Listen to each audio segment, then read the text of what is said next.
বিসমিল্লাহির রহমানির রহিম। অর্থনীতি সম্মান প্রথম বর্ষ এবং মাস্টার্স প্রিলিমিনারির শিক্ষার্থীরা জাতীয় বিশ্ববিদ্যালয় এবং পাবলিক বিশ্ববিদ্যালয় চট্টগ্রাম, ঢাকা, রাজশাহী সহ যারা আছে তাদের কথা বলছি, এবং পাশাপাশি আবার বাংলাদেশের বাইরে ওয়েস্ট বেঙ্গলের প্রিয় শিক্ষার্থীরা, আজকে আলোচনা করব ম্যাক্রো ইকোনমিক্সের কনজামশন ফাংশন অর্থাৎ ভোগ অপেক্ষক। লেকচার হচ্ছে 10। আজকে আমরা আলোচনা করব MPC plus MPS equal to 1। আমি একটা অনুরোধ করব, অনেকে আমাকে বলো স্যার বাকি ক্লাসগুলো কোথায়? এই প্রশ্নটা তুমি আমাকে না করে, যখন আমি 10 নম্বর লেকচার দিয়েছি তা বাকি ক্লাসগুলো লেকচারগুলো আছে, সেটার জন্য তোমাকে আমার চ্যানেলে প্রবেশ করতে হবে এবং চ্যানেলের প্লেলিস্টে যেতে হবে। তারপর ফার্স্টের ম্যাক্রো ইকোনমিক্সে যেতে হবে। ম্যাক্রো ইকোনমিক্সে ক্লিক করলে ধারাবাহিকভাবে সমস্ত ক্লাস পাবে।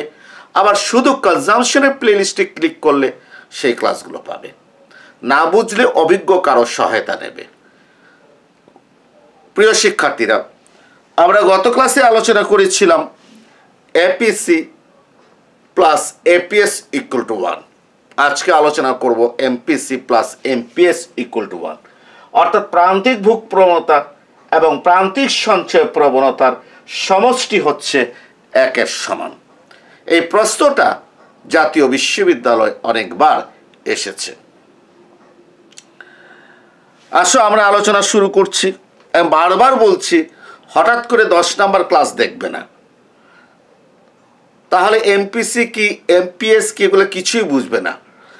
1 নম্বর থেকে ধারাবাহিকভাবে ক্লাসগুলো দেখে আসবে। প্রিয় শিক্ষার্থীরা, আমরা জানি আমাদের যে কনজামশন, ঠিক আছে, এই কনজামশনটা কার উপর নির্ভরশীল? আয়ের উপর নির্ভরশীল, ভোগটা। এবং আমরা জানি আয়ের পরিবর্তনের ফলে ভোগের যে পরিবর্তন হয় তার অনুপাত হচ্ছে প্রান্তিক ভোগ প্রবণতা, মানে এমপিসি। আয়ের পরিবর্তনের ফলে ভোগের যে পরিবর্তন হয় তার অনুপাত হচ্ছে প্রান্তিক ভোগ প্রবণতা। অর্থাৎ আমরা এমপিসি ইকুয়াল টু আমরা লিখতে পারি del C by del Y dot dot 1 number. আয়ের পরিবর্তনের ফলে ভোগের যে পরিবর্তন হয় তার অনুপাত হচ্ছে প্রান্তিক ভোগ প্রবণতা। এটাকে আমরা অন্যভাবে বলতে পারি, আয় 1 একক পরিবর্তনের ফলে ভোগের যে পরিবর্তন হয় সেটাকে প্রান্তিক ভোগ প্রবণতা বলে। এটাকে যদি আমি অ্যানালাইসিস করি তাহলে যে অর্থটা দাঁড়াবে, আয়ের 1 একক পরিবর্তনের ফলে ভোগের যে পরিবর্তন হয় তাকে প্রান্তিক ভোগ প্রবণতা বলে। যেমন মনে করো আমার আয় বেড়েছে কত? 100 টাকা। আমার ভোগ বেড়েছে কত? 80 টাকা। তাহলে আমি ঐকিক নিয়মে লিখতে পারি আয় 100 টাকা বাড়লে ভোগ বাড়ে 80 টাকা। আয় 1 টাকা বাড়লে ভোগ বাড়ে 80 ডিভাইডেড বাই 100 সমান 0.8। এই 0.8 হলো প্রান্তিক ভোগ প্রবণতা আয়ের 1 টাকা পরিবর্তনের ফলে, অথবা আয় 1 টাকা বাড়লে আবার ভোগ বাড়ে 80 পয়সা। এটা হচ্ছে প্রান্তিক ভোগ প্রবণতা। এই যে 0.8 কে আমরা কি দ্বারা প্রকাশ করি? এমপিসি দ্বারা প্রকাশ করি, মার্জিনাল প্রপেন্সিটি টু কনজিউম। এই 80 কে হচ্ছে কার পরিবর্তন?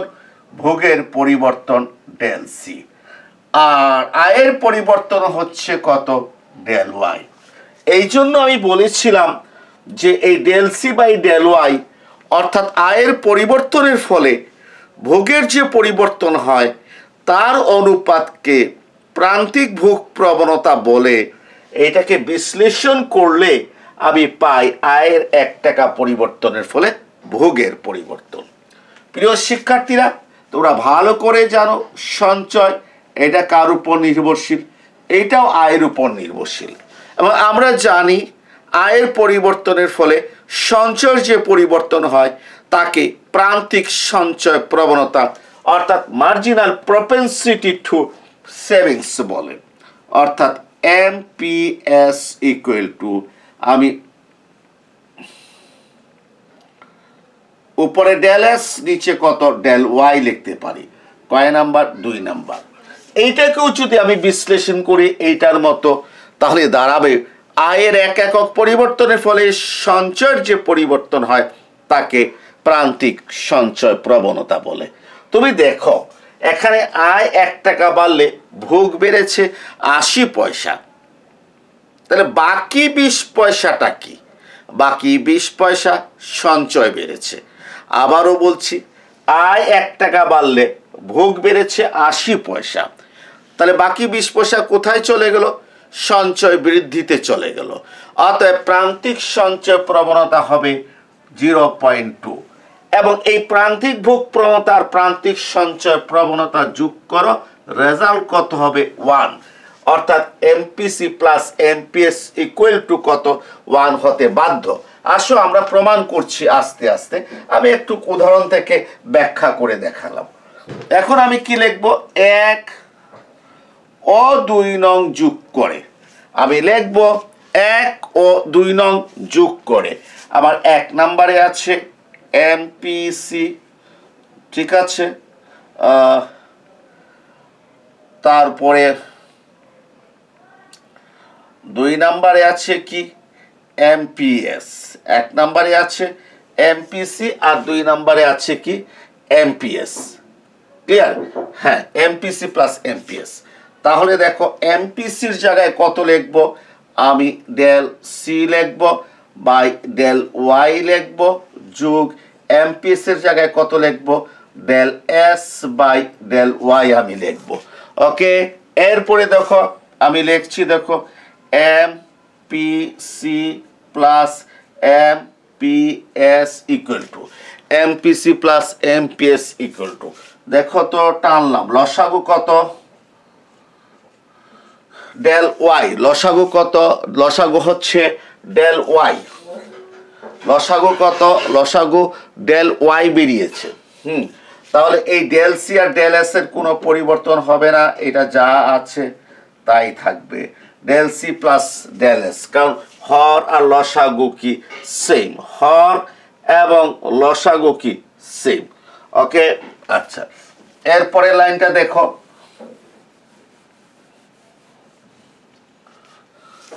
এরপরে লাইনটা তোমরা দেখো যে MPC প্লাস, ঠিক আছে। আচ্ছা, আমরা এখানে এক কাজ করি, এটাকে আমরা 3 নাম্বার দিয়ে রেখে দিলাম, 3 নাম্বার দিয়ে রেখে দিলাম, ঠিক আছে। এটাকে আমরা 3 নাম্বার দিয়ে রেখে দিলাম। হ্যাঁ, আচ্ছা, একটা কাজ আমরা এখানে করতে পারি, সেটা আমি গত ক্লাসে বলেছিলাম যে ভোগটা আয়ের উপর নির্ভরশীল। হ্যাঁ, এইটা হচ্ছে আরো উত্তম হবে আমি যদি ওয়াই দিই, ভোগটা ব্যয়তব্য আয়ের উপর নির্ভরশীল। কারণ ভোগ থেকে কর বাদ দিলে যে আয়টা থাকে সেটা হচ্ছে ব্যয়তব্য আয়, কর বাদ দেওয়ার পর যে আয়টা থাকে এই ব্যয়তব্য আয়ের উপর ভোগ নির্ভরশীল। অর্থাৎ প্রান্তিক ভোগ প্রবণতা del C by del YD, del S by del YD, ঠিক আছে। এই ওয়াইডি দিলাম, ডেল ওয়াইডি। ওকে, আচ্ছা, তাহলে এখানে কি লিখতে পারি? Del YD, del YD, del YD দিলাম। হ্যাঁ, আচ্ছা, এখন আমরা এক কাজ করতে পারি, আমরা বলবো আমরা জানি যে ব্যয়তব্য আয় সমান ভোগ প্লাস কি? সঞ্চয়। অর্থাৎ ব্যয়তব্য আয় ডিসপোজেবল ইনকামের একটি অংশ হচ্ছে কনজামশন এক্সপেন্ডিচার, সি আর একটা হচ্ছে সেভিংস। অর্থাৎ ভোগ ব্যয় এবং সঞ্চয়ের সমষ্টি হচ্ছে ব্যয়তব্য আয়। মনে করো আমার আয় হচ্ছে মাসে 1200 টাকা। এই 1200 টাকা আয়ের ভিতরে সরকারকে আমি 200 টাকা ট্যাক্স প্রদান করি। আমার বেতন থেকে 200 টাকা কর বাবদ কেটে নেওয়া হয়। তাহলে আমার ব্যয়তব্য আয় হচ্ছে 1000 টাকা। এই 1000 টাকার ভিতরে মনে করো আমি 900 টাকা ভোগ ব্যয় করি, তাহলে সির মান হচ্ছে 900 টাকা। তাহলে এই সেভিংসের মান কত হবে? সঞ্চয় 100 টাকা করি। তাহলে এই ব্যয়তব্য আয় 1000 মানে কি 900 যোগ 100 মানে সি প্লাস এস। সুতরাং আমি লিখতে পারি ব্যয়তব্য আয়ের পরিবর্তন equal to del C plus del S. Del C plus কত? ডেল এস, ব্যয়তব্য আয়ের পরিবর্তন। ঠিক আছে, এটাকে আমরা দিতে পারি কয় নাম্বার? 4 নাম্বার। ঠিক আছে, এখন আমি বলবো 4 নং এর মান 3 নং এ বসিয়ে। 4 নং এর মান কয় নং? 3 নং এ বসিয়ে। 4 নং এর মান 3 নং এ বসিয়ে এমপিসি প্লাস এমপিএস সমান 3 নং এ del C plus del S সমান কত লিখবো আমরা? ডেল ওয়াইডি লিখবো, অর্থাৎ ব্যয়তব্য আয়ের পরিবর্তন। ব্যয়তব্য আয়ের পরিবর্তন নিচে কত আছে?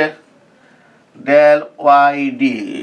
সুতরাং MPC plus MPS equal to 1 প্রমাণিত হয়ে গেল। তাহলে প্রিয় শিক্ষার্থীরা, আমরা প্রমাণ করে ফেললাম যে প্রান্তিক ভোগ প্রবণতা এবং প্রান্তিক সঞ্চয় প্রবণতার সমষ্টি 1 এর সমান, অর্থাৎ marginal propensity to consume plus marginal propensity to savings equal to হচ্ছে কত? 1 প্রমাণিত হয়ে গেল। ঠিক আছে, এখন আসো এই বিষয়টাকে আমরা প্রমাণ করব স্বল্পকালীন ভোগ অপেক্ষক হতে। স্বল্পকালীন ভোগ অপেক্ষক হতে আমরা প্রমাণ করে দেখাবো MPC plus MPS equal to 1। এখানে একটা কথা বলে রাখি, এইটা যদি প্রমাণ করতে বলে আর কোনো কিছু উল্লেখ না করে, তাহলে আমি স্বাধীন, আমি যে কোনোভাবে আমি প্রমাণ করার ক্ষমতা রাখি। আর যদি বলে যে স্বল্পকালীন ভোগ অপেক্ষক হতে, তাহলে আমি স্বল্পকালীন ভোগ অপেক্ষক হতে প্রমাণ করব। যদি বলে দীর্ঘকালীন ভোগ অপেক্ষক হতে, আমি দীর্ঘকালীন ভোগ অপেক্ষক হতে প্রমাণ করব। যদি বলে চিত্র হতে প্রমাণ করো, আমি চিত্র হতে কি করব? প্রমাণ করব। আসো প্রিয় শিক্ষার্থীরা, আমি এখন স্বল্পকালীন ভোগ অপেক্ষক হতে প্রমাণ করে দেখাবো যে MPC plus MPS equal to 1। এবং আমি মনে করি এখানে তোমার শেখার মতো কিছু নেই, কারণ ইতিপূর্বে আমরা যে ক্লাসগুলো করেছি সেই ক্লাসগুলো যা জানি সেই জানাটাকে একটু কাজে লাগিয়ে আমরা আমাদের প্রশ্নের উত্তর কি করব? দেব।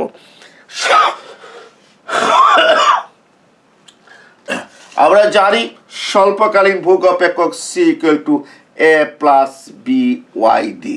এটা আমরা জানি স্বল্পকালীন ভোগ অপেক্ষক C equal to A plus B Y D. ঠিক আছে, তাহলে এমপিসি কি? যেহেতু এটা একটা বীজগাণিতিক সমীকরণ, এই জন্য আমাকে এখানে এমপিসিটা ক্যালকুলাস পদ্ধতিতে বের করতে হবে। এখন আমি কি করব? এই ভোগকে কার সাপেক্ষে অন্তর্কলন করব? ব্যয়তব্য আয়ের সাপেক্ষে অন্তর্কলন করব। ওয়াইডির সাপেক্ষে অন্তর্কলন করলে এই সিকে ওয়াইডির সাপেক্ষে অন্তর্কলন করেছি।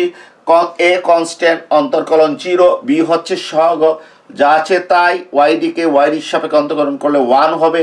বি ইন্টু 1, এখানে ইন্টু 1 লেখার কথা, কিন্তু বি ইন্টু 1 মানে কি বি, এই জন্য ইন্টু 1 লেখার কোনো প্রয়োজন নেই। এখানে এমপিসিটা হচ্ছে প্রান্তিক ভোগ প্রবণতা। তাহলে আমরা কিন্তু পরিচয় পেলাম এই যে স্বল্পকালীন ভোগ অপেক্ষকে যে বি আছে, এই বি হচ্ছে প্রান্তিক ভোগ প্রবণতা।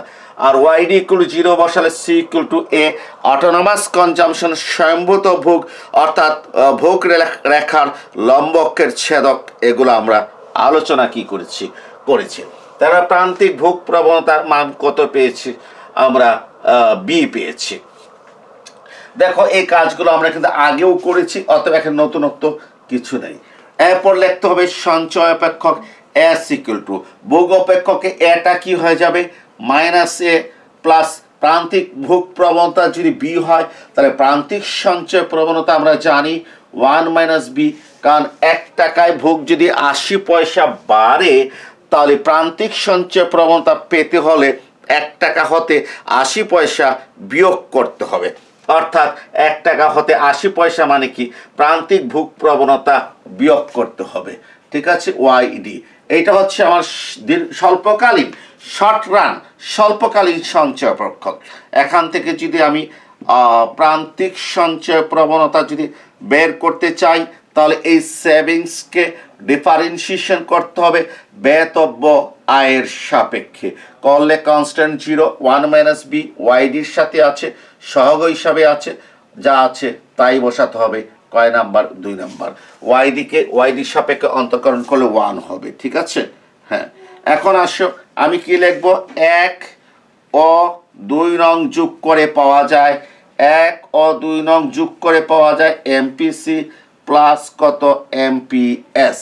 1 নম্বরে আছে কত বি যোগ 2 নম্বরে প্লাস 1, তারপরে কত আছে মাইনাস বি। সুতরাং আমার রেজাল্টটা হয়ে যাচ্ছে কত এমপিসি প্লাস কত এমপিএস সমান। ঠিক আছে, এমপিসি প্লাস এমপিএস সমান plus B minus B cancel, থাকে কত 1 প্রমাণিত। অর্থাৎ আমি স্বল্পকালীন ভোগ অপেক্ষক এবং স্বল্পকালীন সঞ্চয় অপেক্ষক হতে প্রমাণ করলাম যে MPC plus MPS equal to 1। এখন আমাকে বলতে পারে দীর্ঘকালীন ভোগ অপেক্ষক এবং সঞ্চয় অপেক্ষক হতে প্রমাণ করার জন্য একেবারেই সহজ। দীর্ঘকালীন ভোগ অপেক্ষক যদি আমি আঁকতে চাই তাহলে সম্ভূত ভোগ এর কোনো অস্তিত্ব থাকবে না, এইটা হবে কত বিওয়াইডি। ঠিক আছে, এবং এইটাকে যখন ওয়াইডির সাপেক্ষে ডিফারেন্সিয়েশন করব প্রান্তিক ভোগ প্রবণতা বি আসবে। আবার একইভাবে স্বল্পকালীন সঞ্চয় দীর্ঘকালীন সঞ্চয় অপেক্ষকে যে এই যে সম্ভূত সঞ্চয় যেটা মাইনাস হয় আয় শূন্য অবস্থায়, এটার অস্তিত্ব থাকবে না। দীর্ঘকালীন সঞ্চয় অপেক্ষক হচ্ছে S = 1 - বি ওয়াইডি। অতএব আমি এখানে কি লিখব? 1 - বি তারপরে ওয়াইডি। ওয়াইডির সাপেক্ষে ডিফারেন্সিয়েশন করলে 1 - বি থাকবে। এখন আমি বলবো 1 ও 2 নং যোগ করে MPC plus MPS equal two এই যে বি আছে প্লাস 1 - বি লিখে ওই আগের মতো কি হয়ে গেছে amps equal two MPC plus MPS equal to 1 হয়ে গেল। অর্থাৎ প্রান্তিক সঞ্চয় ভোগ প্রবণতা এবং প্রান্তিক সঞ্চয় প্রবণতার সমষ্টি হচ্ছে কার সমান? 1 এর সমান। প্রিয় শিক্ষার্থীরা, 3টা পদ্ধতিতে দেখালাম। একটা ভোগ অপেক্ষক এবং সঞ্চয় অপেক্ষক হতে প্রমাণ দেখিয়েছি, একটা দেখিয়েছি স্বল্পকালীন ভোগ অপেক্ষক এবং স্বল্পকালীন সঞ্চয় অপেক্ষক হতে, অর্থাৎ short run consumption function and short run savings function হতে প্রমাণ দেখিয়েছি। আর এখন যে প্রমাণটা দেখালাম সেটা long run consumption function and long run savings function হতে আমরা কি করেছি? প্রমাণ দেখিয়েছি। এখন আসো আমরা গ্রাফিক্যালি আমরা দেখব, অর্থাৎ চিত্রের মাধ্যমে আমরা দেখব MPC plus MPS equal to 1। আমরা 9 নম্বর লেকচারে দেখেছি APC plus APS equal to 1। আর এখন আমরা দেখব গ্রাফিক্যালি দেখব MPC plus MPS equal two কত? 1।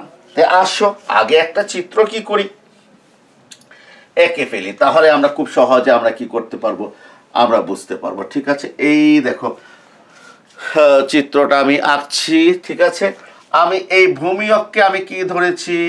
আমি ব্যয়তব্য আয় ধরেছি ভূমি অক্ষে, আর লম্ব অক্ষে আমি ধরেছি দুটো জিনিস, একটা কনজামশন আর একটা হচ্ছে সেভিংস। ঠিক আছে, এটা আমি কোথায় ধরেছি? আমি লম্ব অক্ষে কি করেছি? আমি ধরেছি। তারপরে দেখো ঠিক এই যে 90 ডিগ্রি কোণ, এই 90 ডিগ্রি কোণকে অর্ধেক করে আমি একটা 45 ডিগ্রি কোণ করে একটা রেখা অঙ্কন করলাম, এটাকে বলা হয় 45 ডিগ্রি রেখা। এবং আমি অনেকবার ব্যাখ্যা দিয়েছি যে 45 ডিগ্রি রেখার অর্থটা কি।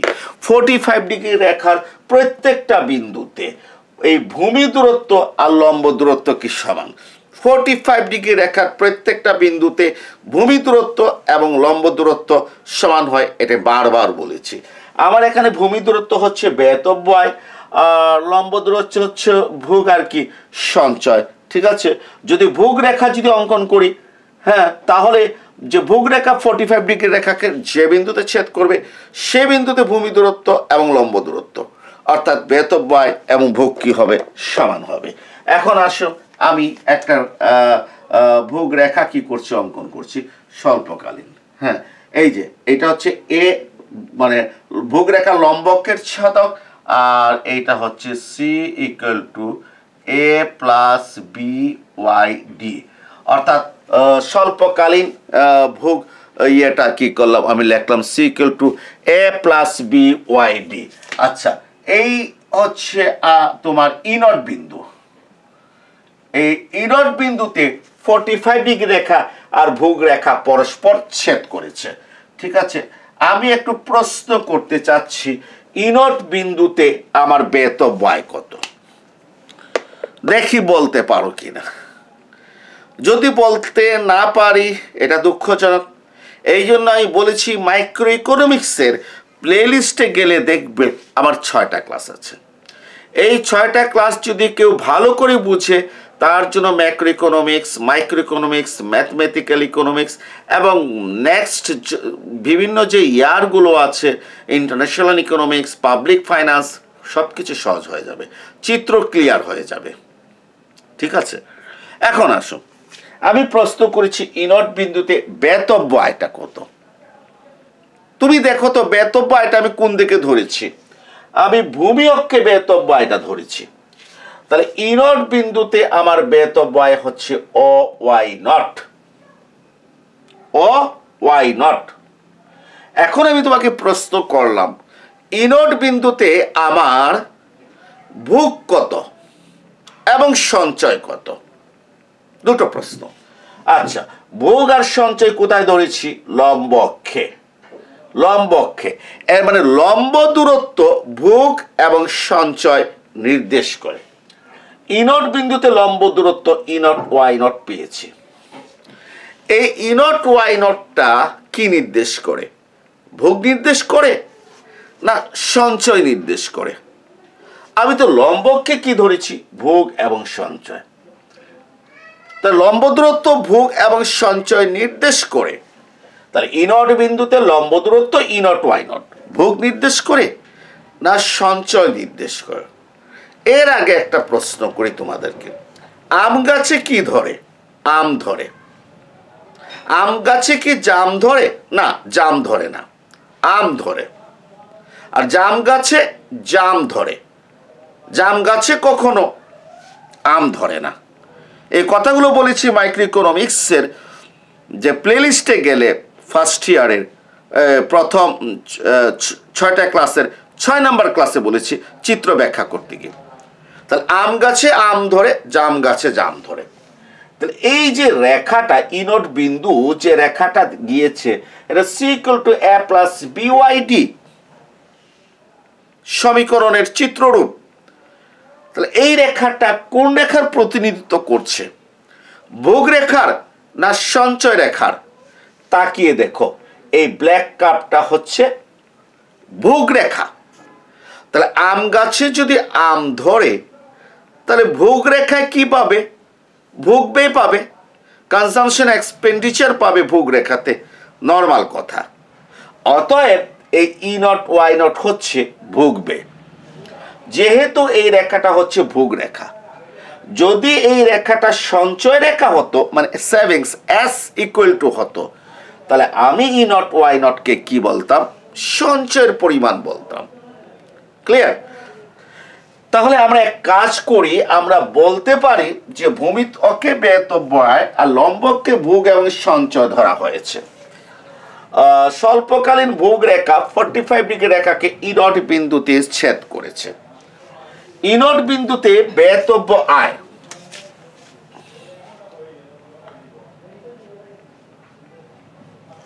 ইনট বিন্দুতে বেতব্য আয় ওয়াইডি ইকুয়াল টু বেতব্য আয় O Y naught. O Y naught দয়া করে বলবে কোন বিন্দুতে, ই নট বিন্দুতে ও ওয়াই নট। এরপরে ভুগবে হচ্ছে এই ই নট ওয়াই নট ভোগ রেখা অনুযায়ী, E naught Y naught, E naught Y naught. এখন আমরা একটু অসুবিধায় পড়েছি, সঞ্চয়টা কত, সঞ্চয় কত? প্রিয় শিক্ষার্থীরা লক্ষ্য করো, এখানে আমি সঞ্চয় রেখা অঙ্কন করি নাই। যদি আমি সঞ্চয় রেখা অঙ্কন করতাম তাহলে আমি সঞ্চয় রেখা হতে লম্ব দূরত্ব বের করে আমি সঞ্চয়ের পরিমাণ বলতাম। এখন আমি কি করতে পারি, আমাকে একটু বুদ্ধি খাটাতে হবে। সে বুদ্ধিটা কি, যে ই নট বিন্দুতে বেতব্যয় ও ওয়াই নট ভোগ কত, ই নট ওয়াই নট। যেহেতু ও ওয়াই নট ভোগ আই আর ভোগ ই নট ওয়াই নট পরস্পর সমান, ও ওয়াই নট আই আর ই নট ওয়াই নট ভোগ পরস্পর সমান,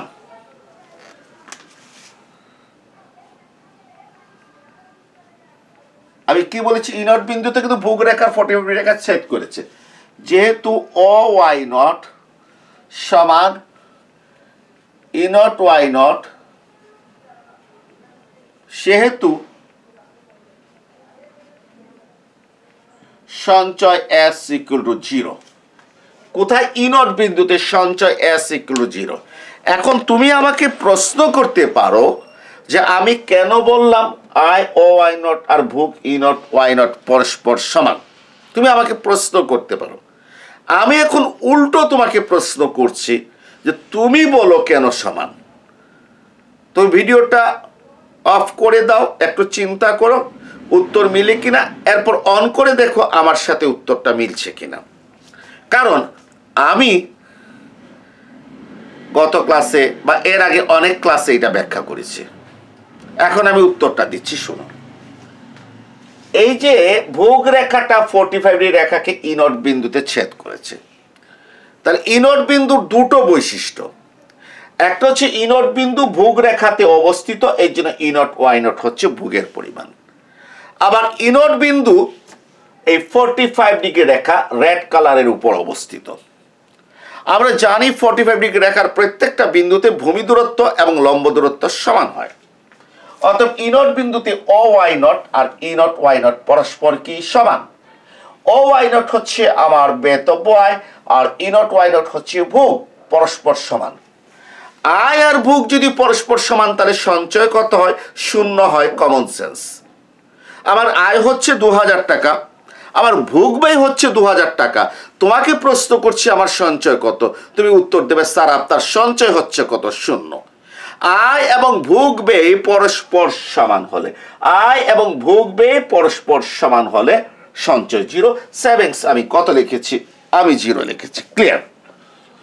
এখন আসো, মনে করো বেতব্য আয়টা বৃদ্ধি পেল, বেতব্য আয়টা বৃদ্ধি পেলে ও ওয়াই 1 হলো। ঠিক আছে, এক্ষেত্রে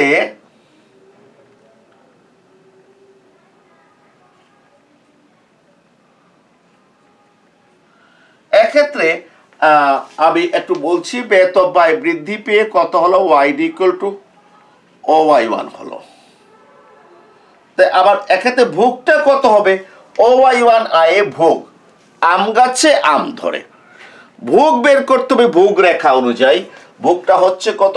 ই টু ওয়াই 1। এই যে ভোগ রেখা, ই টু ওয়াই 1 হচ্ছে ভোগ। আচ্ছা, সঞ্চয় কত? সঞ্চয় কত? সঞ্চয় হচ্ছে ই টু ই থ্রি বা E three E two, E three E two হচ্ছে সঞ্চয়ের পরিমাণ। কেন বললাম ভালো করে লক্ষ্য করো। আমার আয় হচ্ছে বেতব্য আয় ও ওয়াই 1। এই ও ওয়াই 1 বেতব্য আয় 45 ডিগ্রি রেখা অনুযায়ী ই থ্রি ওয়াই 1 এর সমান। কারণ 45 ডিগ্রি রেখার ই থ্রি বিন্দুতে এই ভূমি দূরত্ব আর লম্ব দূরত্ব সমান। তাহলে আবার বেতব্য আয় ও ওয়াই 1 যে কথা, ই থ্রি ওয়াই 1 একই কথা। এর ভিতরে ই টু ওয়াই 1 হচ্ছে আমার ভোগ ব্যয়, সি ভোগ রেখা অনুযায়ী ই টু ওয়াই 1 ভোগ ব্যয়। আবার ই থ্রি ওয়াই 1 আয়ের ভিতরে ও ওয়াই ওয়ান আই যে কথা, ই থ্রি ওয়াই ওয়ান একই কথা। এই আইটা ই থ্রি ওয়াই ওয়ানের ভিতরে ই টু ওয়াই ওয়ান হচ্ছে কি ভুগবে। অনেকে আবার প্রশ্ন করবে, স্যার আপনি ই থ্রি ওয়াই ওয়ানকে আই কেন বললেন? আয় তো আপনি ভূমিয়ককে ধরেছেন, আপনি লম্বককে কেন বললেন? বলছি, ওই যে 45 ডিগ্রি রেখার মাধ্যমে ভূমি দূরত্বকে কোথায় নিয়ে যাওয়া যায়, লম্ব দূরত্বে নেওয়া যায় বলি নেই? তুমি $10 ইনকাম করেছো, সেটাকে আমি কি করলাম, 90 টাকা দিয়ে গুণ দিয়ে বললাম তোমার ইনকাম হয়েছে 900 টাকা, ডলারটাকে টাকায় নিয়ে গেলাম। হ্যাঁ, আমি স্বীকার করছি আয়টাকে ভূমিয়ক্ষে ধরেছি, কিন্তু এই ভূমিয়ক্ষের ও ওয়াই ওয়ানটা লম্বককে পরিমাপ করলে কতটুকু হবে? 45 ডিগ্রি রেখা অনুযায়ী এই ও ওয়াই ওয়ানটা কার সমান? ই থ্রি ওয়াই ওয়ানের সমান। এর ভিতরে ই টু ওয়াই ওয়ান হচ্ছে ভুগবে, তা বাকি ই থ্রি ই টু কি? সঞ্চয়। সঞ্চয় আয় হচ্ছে 2000 টাকা, ভোগ করেছি 1800 টাকা, তাহলে বাকি 200 টাকা ই থ্রি ই টু হচ্ছে কি? সঞ্চয়। আশা করি তোমরা বুঝতে পেরেছ, সঞ্চয় E three E two. Clear? জি। আচ্ছা, এক কাজ করো, আমি এইটাকে একটু এইভাবে দিয়ে দিলাম। হ্যাঁ, দিয়ে কি করলাম? ই ওয়ান দিলাম। এর মানে কি জানো? ঠিক মানে ভূমিয়ক্ষের সমান্তরাল করে। এর মানে ই নট ওয়াই নট যে কথা, ই ওয়ান ওয়াই ওয়ান একই কথা, কারণ আয়তক্ষেত্রের সামনাসামনি বাহু পরস্পর সমান। আয়তক্ষেত্রটা Y naught E naught E one Y one, তাহলে ই নট ওয়াই নট যে কথা, ই ওয়ান ওয়াই ওয়ান একই কথা। ওয়াই নট ওয়াই ওয়ান যে কথা, ই নট ই ওয়ান কি? একই কথা। ওকে, এখন আসো আমরা কয়েকটা জিনিস বের করে ফেলি, কারণ আমরা জানি প্রান্তিক ভোগ প্রবণতা হচ্ছে del C divided by del Y, আর প্রান্তিক সঞ্চয় প্রবণতা হচ্ছে del S divided by del Y, আমরা জানি। তাহলে এক কাজ করি, আমরা ডেল ওয়াইটা বের করি, ঠিক আছে? এখন আসো আমরা বের করছি ডেল ওয়াই ডি, মানে ব্যয়তব্য আয়ের পরিবর্তন। তোমরা মনে রাখবা, পরিবর্তন বের করতে হলে পরবর্তী মান হতে পূর্ববর্তী মানটা বিয়োগ দিতে হয়, পরবর্তী মান হতে পূর্ববর্তী মানগুলো বিয়োগ দিতে হয়। দেখো যে তোমরা যখন আমার গণিতের জ্যামিতিতে প্লেলিস্টে গিয়ে যখন জ্যামিতির ক্লাসটা করবা, এই কথাগুলো আমার বলা আছে। আমি তোমাদেরকে অনুরোধ করব, তোমরা কিন্তু আমার যে ম্যাক্রোর প্লেলিস্টে গিয়ে জাতীয় ক্লাসটা করবা প্রথমে, তারপর ভোগের ক্লাসটা করবা। আচ্ছা, মনে করো তুমি জাতীয় আয় শুরু করেছো, আগে জাতীয় আয় শেষ করো। এরপর তুমি গণিতের প্লেলিস্টে গিয়ে তুমি মনে হয় সমীকরণ সমাধানের ক্লাস আছে, ওগুলো আগে শেষ করো। আর মাইক্রো প্লেলিস্টে গিয়ে ওই যে তোমার ঢাল, গড় অপেক্ষক, প্রান্তিক অপেক্ষক এগুলো শেষ করে চাহিদা নিয়ে ধরবে, ঠিক আছে? পরিসংখ্যানের প্লেলিস্টে গিয়ে তুমি কেন্দ্রীয় প্রবণতার অঙ্ক কি করে স্টার্ট করো। অর্থাৎ তুমি চারটাই কি করবে, তুমি মনে করো তুমি 4 জন স্যারের কাছে কলেজে ক্লাস করছো অথবা প্রাইভেট পড়ছো, যাই করছো না কেন, হ্যাঁ, 4টা কোর্স তোমাকে তোমার অধ্যায় ভিত্তিক তুমি আগাও, তাহলে তুমি ভালো রেজাল্ট করতে পারবে। ওকে, হ্যাঁ, আমি বুঝতেও পারবি সহজে। তো ব্যয়তব্য আয়টা কি? আমার পরবর্তী আয় হচ্ছে ও ওয়াই ওয়ান, বিয়োগ কত? O Y naught. O Y one থেকে ও ওয়াই নট বিয়োগ দেবো, কত হয়েছে? Y naught Y one. Y naught Y one, Y naught Y one সমান E naught U one. Dot dot কয় নাম্বার স্যার? 1 নাম্বার। আমি আবারও বলছি, আমার ব্যয়তব্য আয়টা কত? আমার পরবর্তী আয় হচ্ছে ও ওয়াই ওয়ান হতে প্রাথমিক আয় ও ওয়াই নট বিয়োগ করেছি। তো তুমি দেখো তো, ও ওয়াই ওয়ান হতে ও ওয়াই নট বিয়োগ করলে কত থাকে? Y naught Y one. আর ওয়াই নট ওয়াই ওয়ান যে কথা, ই নট ইউ ওয়ান একই কথা। স্যার আমি ব্যয়তব্য আয়টা বের করেছি। এখন আসো, ভোগের পরিবর্তনটা কত?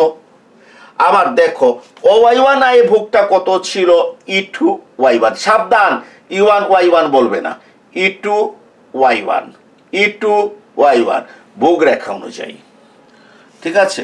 এই যে কোথায় দেখো না, এখানে আছে ওয়াই ওয়ান, ও ওয়াই ওয়ান আয় কত ভোগ? ই টু ওয়াই ওয়ান, ই টু ওয়াই ওয়ান। এই ভোগ থেকে বাদ দেবো ও ওয়াই নট আয় ভোগ কত? ই নট ওয়াই নট। এই দেখো কত ভোগ? E naught Y not.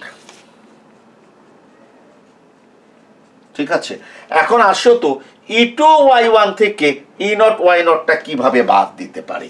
আমি বাদ দিয়ে দেখাচ্ছি তোমাকে। e2y1 মাইনাস এই e1 e0y0 যে কথা, e1y1 একই কথা, ঠিক আছে।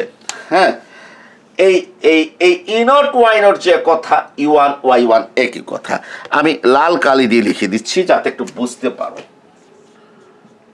e1y1 কার জায়গায় লিখেছি স্যাররা? একটু বোঝার চেষ্টা করো। e0y0 এর জায়গায়, e0y0 এর জায়গায় e0y0 যে কথা, e1y1 একই কথা। এখন তোমরা লক্ষ্য করো, খালি চোখে দেখো তোমরা, e2y1 থেকে e1y1 বাদ দাও স্যাররা। এই যে আমার e2y1 তোমরা দেখতে পাচ্ছ কিনা? e2y1 দেখতে পাচ্ছ কিনা? এটা থেকে আমি e1y1 বাদ দিলাম, থাকে কত? e2e1। তুমি e2e1 ও বলতে পারো, e1e2 ও বলতে পারো। আমি আবার বলছি, দেখো তুমি e2y1 মানে এই এলাকার থেকে, হ্যাঁ, তুমি বাদ দিচ্ছ কোনটা? e1y1, থাকে কত? e2e1। e2e1 ডট ডট কয় নাম্বার স্যার? এটা 2 নাম্বার হয়ে গেল। এটা কয় নাম্বার হয়ে গেল? 2 নাম্বার হয়ে গেল, ঠিক আছে। এখন আমার কাজ কি? এখন আমি সঞ্চয়ের পরিবর্তনটা বের করব। কার? সঞ্চয়ের পরিবর্তন, ঠিক আছে। হ্যাঁ, সঞ্চয়ের পরিবর্তনটা আমি বের করব।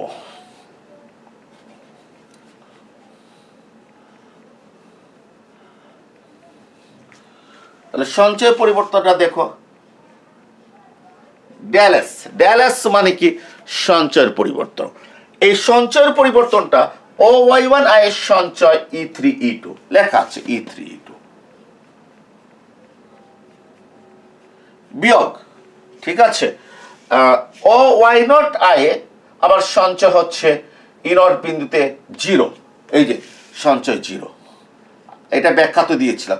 E3E2 থেকে, এই E3E2 থেকে 0 বাদ দিলে কত থাকে? E3E2 থেকে 0 বাদ দিলে E3E2 কয় নাম্বার? 3 নাম্বার। কয় নাম্বার? 3 নাম্বার, ঠিক আছে। লেখো এখন MPC প্লাস MPS সমান, এই বাবা, এখন কি লিখব? এখন MPC প্লাস MPS সমান, MPC মানে কত? Del C by del Y D, plus MPS মানে কি? Del S by del Y D সমান। স্যার ডেল সি সমান কত? E2E1। চোখ মুছে মান বসিয়ে দাও। E2E1, ডেল সি মানে E2E1, আর ডেল ওয়াই ডি মানে হচ্ছে E0E1 যোগ ডেল ওয়াই ডি মানে E0E1। Please sir, del Y D কত? E0E1, দুই জায়গাতে ডেল ওয়াই ডি, ঠিক আছে। E0E1 E0E1। ডেল এস মানে কি? E3E2, ডেল এস E3E2,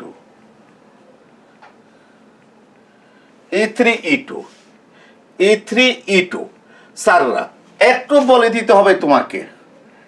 1, 2 ও 3 নং হতে, 1, 2 ও 3 নং হতে দয়া করে একটু বলে দেবে, 1, 2 ও 3 নং হতে, ঠিক আছে। জি, এখন আসো আমি মুছে ফেলি।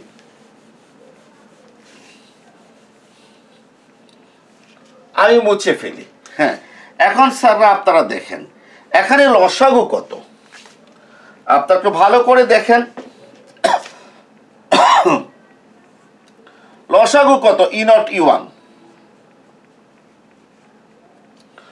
লসাগু কত? E0E1 E0E1 হচ্ছে লসাগু। ফলে হর আর লসাগু সেম হলে E2E1 যা আছে তাই থাকবে, প্লাস E3E2 যা আছে তাই থাকবে, কোনো পরিবর্তন হবে না, কোনো পরিবর্তন হবে না। কারণ এখানে E0E1 সেম হর, সেম লসাগু, অর্থাৎ লব যা আছে তাই থাকবে। প্রিয় শিক্ষার্থীরা, এখানে আমি একটু দেখিয়ে দিচ্ছি। হ্যাঁ, একটা কাজ করি, একটু ইয়েতে চলে গেলাম তো, কত এমপিসি প্লাস এমপিএস, না আমি তো সমান নিচে সমান সমান দিয়ে যাচ্ছি নাকি। এখানে আসো, ই নট ইউ1। এখন তুমি দেখো E2 E1 E3 you E3 E2 E3 E2 E2 E1 মানে কি এই অংশটা, আর E3 E2 মানে কি এই অংশটা। এই অংশগুলো যোগ করলে আমি কি পাচ্ছি, E3 E1 E3 E1। প্রিয় শিক্ষার্থীরা মন দিয়ে দেখো, E2 E1 মানে E2 E1 এর সাথে যোগ হচ্ছে E3 E2 E3 E2। অর্থাৎ তুমি দেখো, আমি তোমাকে দেখাচ্ছি যে এই অংশ, এই লাল অংশের সাথে, এই লাল অংশের সাথে প্রিয় শিক্ষার্থীরা যোগ হচ্ছে কোনটা, এই সবুজ অংশ। তাহলে কত হচ্ছে, লাল অংশ আর সবুজ অংশ যোগ হয়ে কত হয়েছে, E3 E1 E3 E1। তুমি ইচ্ছে করলে তুমি কত লিখতে পারো, তুমি E3 E1 না লিখে E1 E3 তুমি লিখতে পারো, ঠিক আছে। আচ্ছা, এখন তুমি এক কাজ করো, তুমি সমান দাও, ঠিক আছে। এটা দেখা যাবে না, আমি এক কাজ করি, আমি এদিকে চলে যাই, বাদ দিয়ে সমান এই E নট E1 তুমি যা আছে তাই লেখো।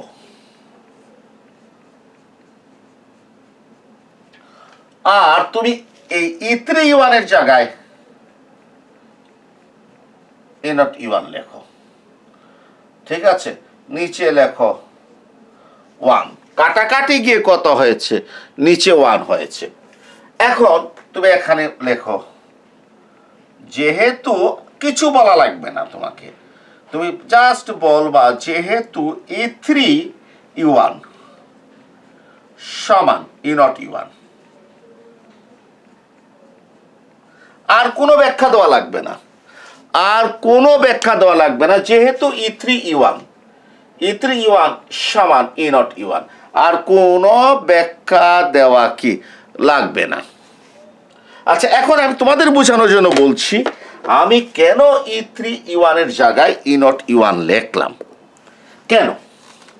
কেন আমি এইটার জায়গায় E3 E1 এর জায়গায় আমি E নট E1 লিখলাম, দেখি উত্তরটা তোমরা দাও, পারবে কিনা। আমি বলেছি 45 ডিগ্রি রেখার প্রত্যেকটা বিন্দুতে ভূমি দূরত্ব এবং লম্ব দূরত্ব সমান হয়। প্রিয় শিক্ষার্থীরা, এই রেড কালারটা হচ্ছে 45 ডিগ্রি না?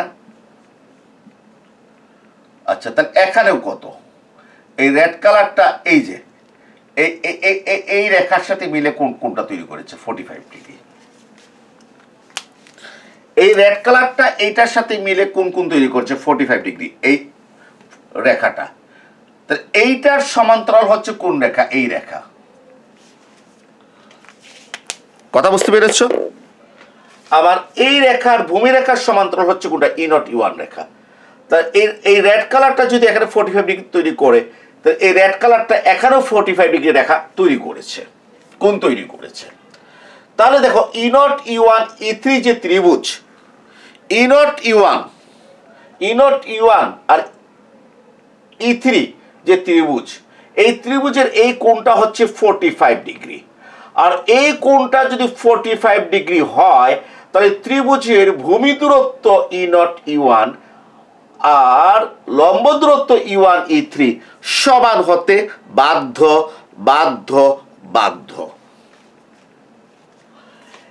এই E নট E1 E3 ত্রিভুজের এই কোণটা 45 degree, so E not E1 আর E1 E3 বা E3 E1 সমান হতে বাধ্য। এই জন্য E3 E1 এর জায়গায় আমি E নট E1 কি করেছি, আমি লিখেছি। অথবা তুমি ইচ্ছে করলে তুমি E3 E1টা জায়গায় রাখবে, আর E নট E1 এর জায়গায় তুমি E3 E1 এখানে লিখে ফেলতে পারবে। আর এটাকে জায়গায় রাখলা, আর এটাকে কি লিখলা, E3 E1, এটা তোমার ইচ্ছা। তো এই কারণ ব্যাখ্যা করার প্রয়োজন নাই, আমি যেহেতু দিয়ে লিখলে চলবে। এরপরে দুইটা কাটাকাটি গিয়ে কত হয়েছে, 1 হয়েছে।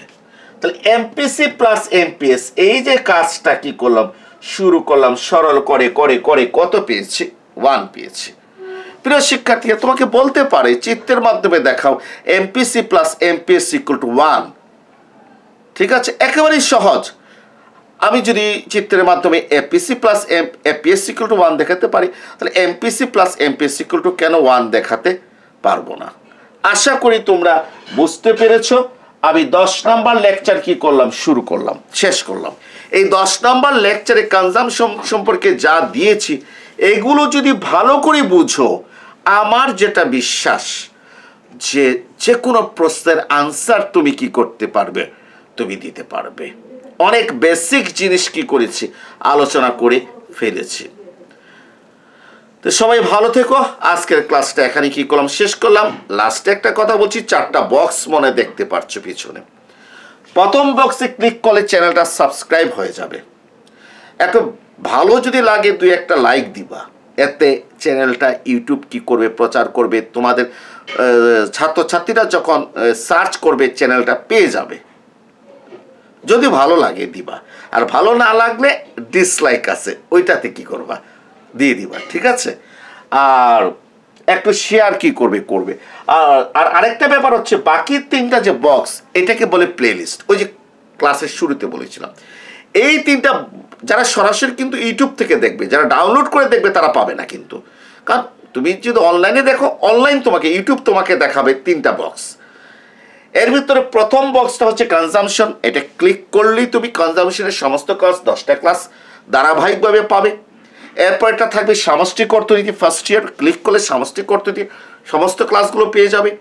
এরপরে থাকবে তোমার কি যেন বলে, গণিত, মৌলিক গণিত, ক্লিক করলে মৌলিক গণিতের সমস্ত ক্লাসগুলো পেয়ে যাবে। আর বাকি যে দুটো যেটা আছে মাইক্রো ইকোনমিক্স, মানে 3টার বেশি দেওয়া যায় না এখানে প্লেলিস্ট। মাইক্রো ইকোনমিক্স আর স্ট্যাটিস্টিক্সের যে প্লেলিস্ট, ওটা মূল চ্যানেলে প্রবেশ করতে হবে। এখানে দেখবে একটা কার্ড আসবে, এখানে ক্লিক করে ওইটাতে ক্লিক করলে তুমি জানতে পারবে মূল চ্যানেলে কিভাবে প্রবেশ করতে হয়, প্লেলিস্টে কিভাবে যেতে হয়, অথবা অভিজ্ঞ কারো সহায়তা নিতে পারো। আর তাছাড়া মনে করো যারা মাইক্রো ইকোনমিক্সের ক্লাস দেখবে, তাদের জন্য রয়েছে আমার মাইক্রো ইকোনমিক্সের মৌলিক বেসিক কি অর্থনীতি বইটা রয়েছে। সেটা কিভাবে নেওয়া যেতে পারে সেটা মনে করো আমার ভিডিও ডেসক্রিপশনে কি আছে উল্লেখ আছে। সবাই ভালো থাকো এবং ভালো করে প্রিপারেশন রাখো, প্রথম থেকে প্রিপারেশন রাখো, যাতে পরীক্ষা আমাদের কি হয়, ভালো হয়। ভালো হতে বাধ্য যদি আমরা প্রিপারেশন যদি ভালো রাখি। সবাইকে ধন্যবাদ।